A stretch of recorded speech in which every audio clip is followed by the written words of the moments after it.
as I was waiting, one of the doctors came in and told me my baby needed surgery. And I didn't understand what that meant. Surgery for what? But of course, that's the point. He's like, you've not been seen by another doctor? Your doctor has not come? I'm like, no, I've actually not seen any doctor. You're the first one. She had fractured her arms, her right arm, then her left arm was behind her back, then her feet were, facing her chin. And I'm like, what happened to the child?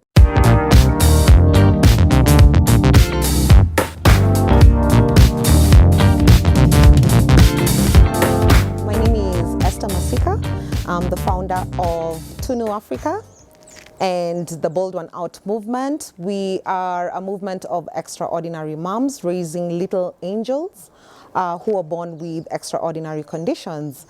I conceived Tunu in 2019, and like any first-time pregnancy, you want a healthy baby. Actually, that is all that I was concerned about. I'm not too sure if I thought anything more. I wanted a mini-me, somebody who looks like me, who we can enjoy our time with. And yes, I was fortunate and blessed to conceive in 2019. And Tunu came on the 2nd of November 2019. Tunu is now 18 months. She's a bubble of energy, very joyful as a child. And she can step into this space and completely change the atmosphere. It's something that I say is inborn. It's innate in her because we have, most people who we meet, even for the first time, she's very friendly to them. She's very social, very playful. Of course, has her two challenges there because we are trying to get her off the pacifier. It's a mess because she's not into toys. She has a lot of teeth in her mouth right now. It's amazing. So she's either using it as a soother for her teething, but at nighttime it becomes hell because she cannot sleep without it. The minute it goes missing from her mouth or she falls asleep and it goes missing, then it becomes war in that bed, until we get it. And so I really want to get rid of it because the sleep time is now being interrupted so many times because of that pacifier. Tunu loves mainly to play with her toys and sing along. So she's a fan of really singing to her super simple songs, as well as, getting out with her prom. She likes to interact with children within the estate, just say hi to them. It also gives her a lot of motivation that, wow, I think one day I'll be walking like that. I'll be, playing with mud and things of that nature. So we are looking forward to it. We take her out. Even the kids come home, they're like, hey, today we did not see Tunu. Where is she? And I'm like, it's cold. Yeah. Say amen. Good girl. Clap for Tunu. Yay. Say amen. Yay. Sasa. Sasa. I love you. My pregnancy was smooth. I ate normally. I had no issues with walking, nothing of that nature. I had a smooth pregnancy right up until about 6 months when they're like, okay, your baby is in breech position, but they decided let's give it some more time and see if she'll turn on her own, which she didn't. And it's at that point I was told this will definitely be a cesarean section that will be done. Now, as life happens, the baby didn't come at the particular, 41 weeks or so. She came a bit earlier. And during my whole experience when I was giving birth, she was like, of course I'm in pain. I hated that I'm in pain because I went into labor, reached hospital when I was 7 centimeters dilated. I was apprehensive because I was like, hey, the baby will come out with the feet because I knew the baby was in breech.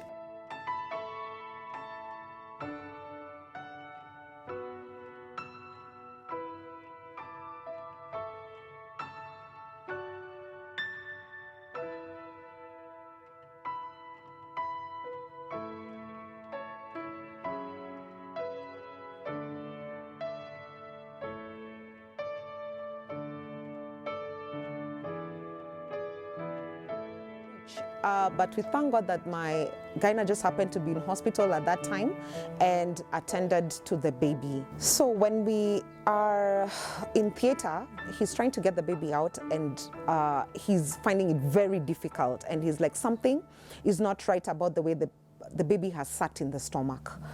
And I remember inquiring, even in my state, what's going on, because I was expecting, that they'll remove the baby and they'll come and show me maybe the baby, here's your baby, and, they'll go out and meet with my husband and they go name the child. But that didn't happen for me. They put me to sleep completely. Okay, so of course you find yourself in the maternity ward. Everybody is being brought for their baby and you're like, okay, where is yours? And I thought, okay, maybe because she came a bit earlier, they're probably observing her NICU. So when I wanted to go down, they told me, no, wait for your husband and go down with him. So I was like, fine. But as I was waiting, one of the doctors came in and told me my baby needed surgery. And I didn't understand what that meant. Surgery for what? But of course, that's the point. He's like, you've not been seen by another doctor. Your doctor has not come. I'm like, no, I've actually not seen any doctor. You're the first one. So he told me, then you wait. The other doctor will come and explain to you.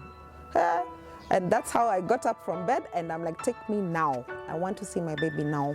Mm-hmm. So we went down to NICU. As we were going around looking for the baby who has my tag, has my name on it. That's when we met now Tunu. And she looked nothing like what I was expecting, because she had fractured her arms, her right arm, then her left arm was behind her back, then her feet were, facing her chin. And I'm like, what happened to the child? I was like, Abu, let me check this tag again. Is it really my child? Because, having had a smooth pregnancy, you don't expect to find your baby in that state. Her right arm was completely dislodged. Like you could see, it's not looking okay the way a normal position would be, like the way my arms were. Hers was, it was on her back, but in a very funny way, the way it was. So it was very evident that that's a fractured arm. And it has been like that for a long time. So at that point, the gyna walks in with a whole team of doctors. So there were physiotherapists, there was an occupational therapist, the pediatric, what are they called? The prima pediatric, who now began explaining to me what's going on with the child. And from what they could see, obviously the baby has clubfoot because the feet were pointing inwards. And obviously a fractured arm, and they were like, it's like the baby has an underlying condition, but they haven't quite figured out what that is. My name is Victoria Kimathi. I'm a physiotherapist by profession, and I work for an organization called Clubfoot Care for Kenya, / Hope Walks Kenya. Clubfoot is a condition a child is born with, in which the feet are turned inwards and downwards. If I use this model, you can see this is just a plastic model. It's not a real foot of a child.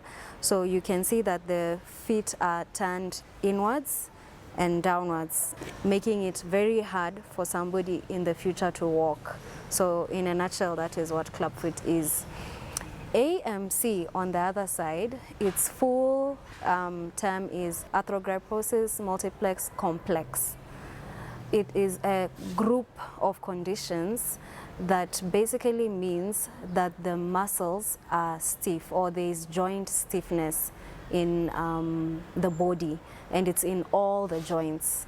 So part of AMC, or Arthrogryposis, is the foot appearing to be in a clubfoot-like position.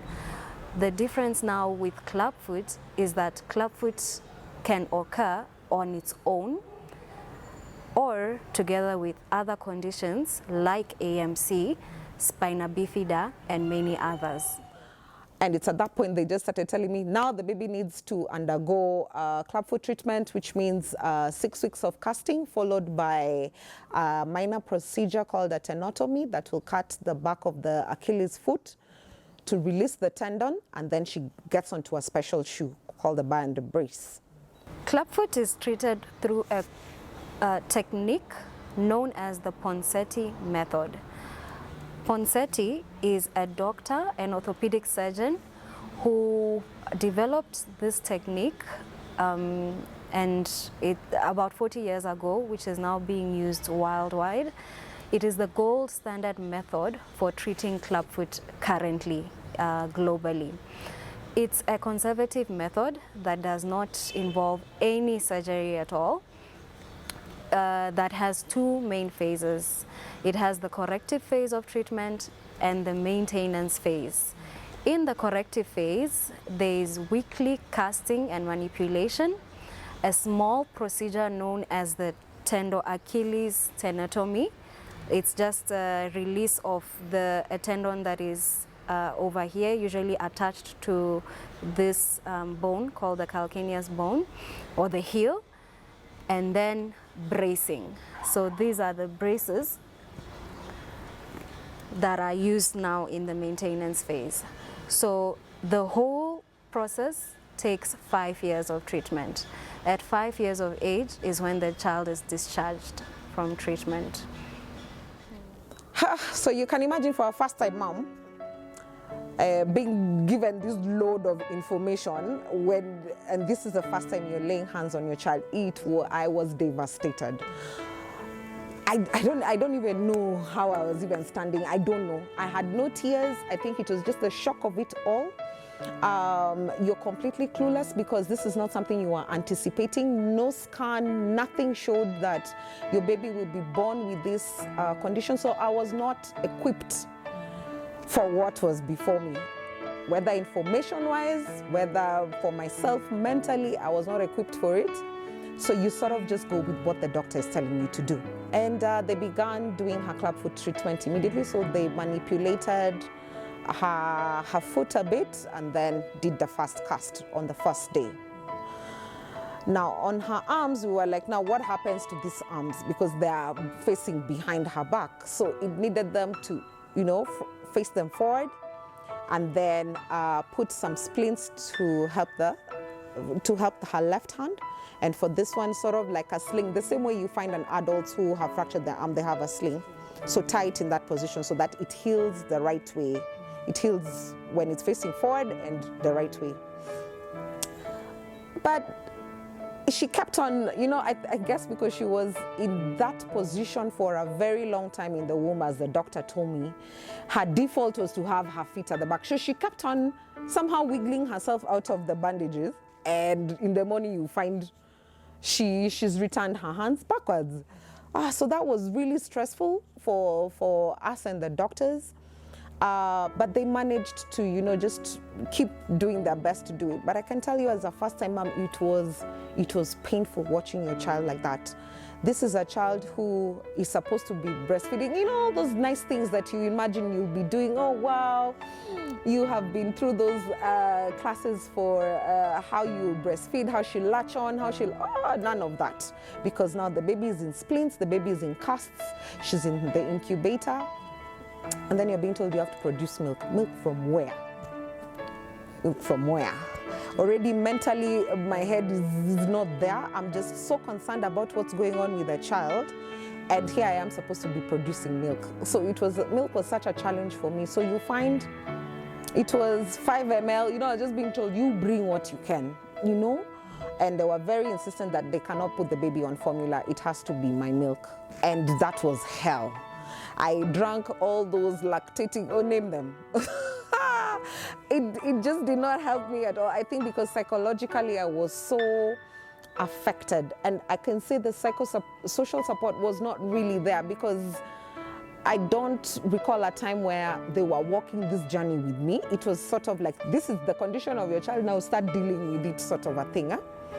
And I'd call my friends, the few doctors that I'd know, because I don't even remember what the name of that clubfoot was at that time. I was like, this is what is going on with the child. What is this? What is this called? And they would slowly explain to me, no, they're actually on the right path. The best health professional to see when one has clubfoot is a rehabilitation clinician, that is a physiotherapist, occupational therapist, or an orthopedic technologist. Apart from that, one can also see an orthopedic surgeon, and I mention these because they are the best equipped people for dealing with clubfoot. Clubfoot occurs in about 2,000 children annually in Kenya. That is 1 in 800 children who are born. There's a study being done by the Ministry of Health that is showing clubfoot is the most common congenital deformity. That means it's even more common than conditions such as spina bifida, cleft lip and palate where there is an opening in the lips, and many others. So clubfoot is the most common congenital deformity in Kenya. Globally, clubfoot occurs in 1 in 1,000 live births. So it's also a very common, one of the most common congenital conditions globally. I got to hold my baby, I think it was about 2 weeks after. And thank God she latched and she just moved on, you know, like that. And she began to, you know, her weight began to increase. And we finally got the okay to be released from NICU to go home. Now getting home is another process all over again because you see, this other time she had 24-hour care. Now it is you and your hubby and the child. I still didn't have a nanny because she came a bit early.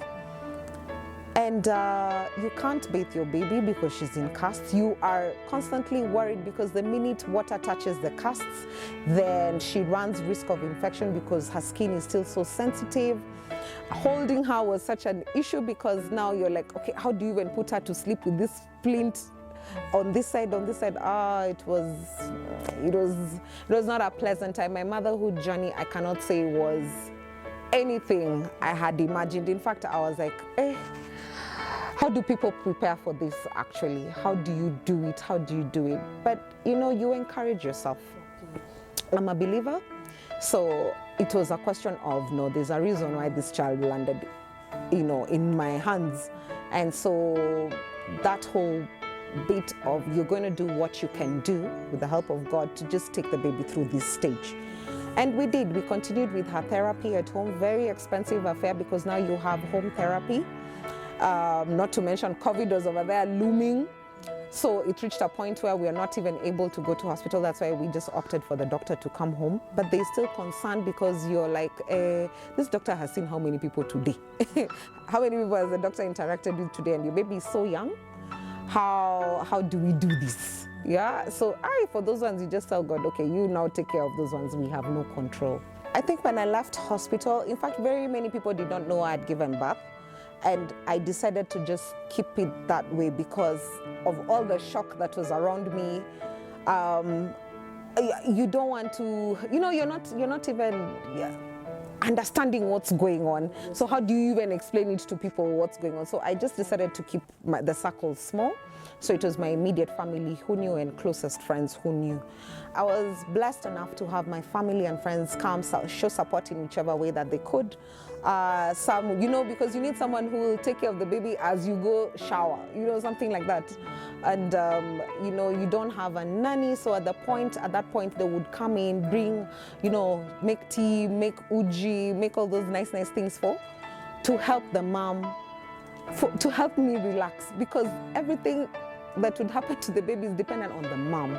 So if the mom is not okay, then the baby gets stressed. And I've seen that a lot. So I do not take it for granted that they really came through for me at that particular time. They tried to normalize a lot of things that were going on around me so that I was able to give Tunu the best attention. You know, isn't there a standardized way of treating clubfoot? And they're like, well, you know, it seems as though there's something that is underlying here and this is what is causing the frustration with her healing process. So what does this mean? This means we have to begin this whole casting process again. I couldn't believe it. Already I'm so drained, I'm so excited. We are, you know, making positive steps towards her reaching the end. And now we are being told we have to start again. That was hard. That was hard to take in.